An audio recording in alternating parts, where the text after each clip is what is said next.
When I was a child, there was an apple tree that was just as you come in. We called it Bing's apple tree. From it we had Bing's apples, Bing's applesauce, and best of all, Bing's apple pie. If you have a memory of that apple pie, you have a good memory. I remember watching does and their fawns nipping the apples from the branches and the ground, and Bing saying, "Those darn deer."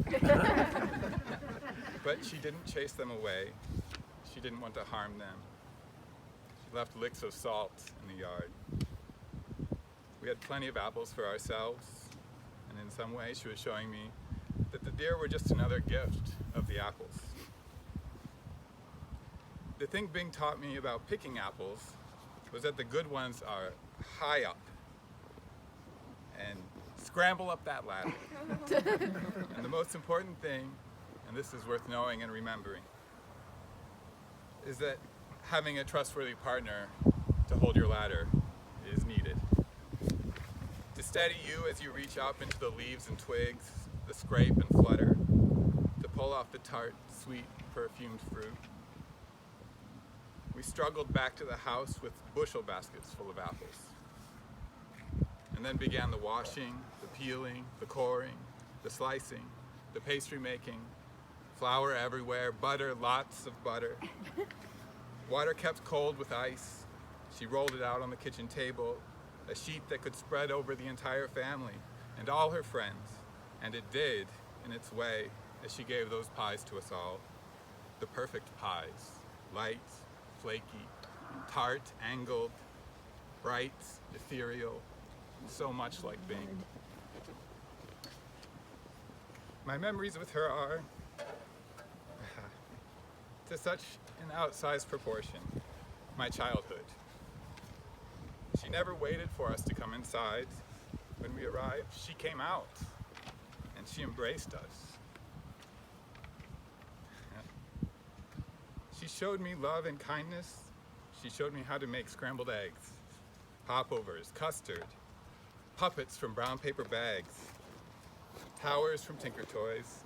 She revealed the worlds that lived beneath the big rocks in the driveway, the crickets and the beetles. She took us down into the ravine to search for tomahawks, which we never found. Clams, catfish. She fed us asparagus she'd grown. It was unlike anything I'd ever eaten. Its taste was a new understanding of green. Have some tonight, put a lot of butter on it. That would be a good honor to Bing. In these last years, Bing taught me, maybe us all, something more profound, more difficult lessons. I cannot say anymore that I will remember something forever.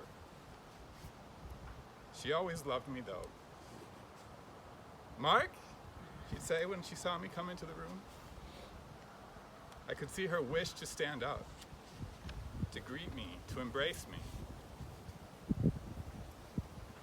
I could see around her the embrace of my parents, bringing her to their home,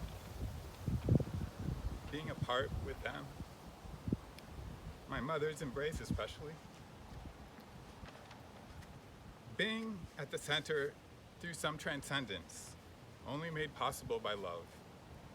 For it was Bing who had her entire life placed others at the center. The memories of her the memories for her that remained were memories that held in common a feeling of being loved and of loving. Her father in particular, her family in Illinois, summers in Minnesota, her children. She wasn't able to hold the memory of my daughter, yet she loved her. She would tickle and tickle her. She would play games that children create, hiding, tagging, finding. She led with love. So little in this world holds, binds, but love does. She was, in this way, again holding the ladder for me, showing me the way up to the finest fruits.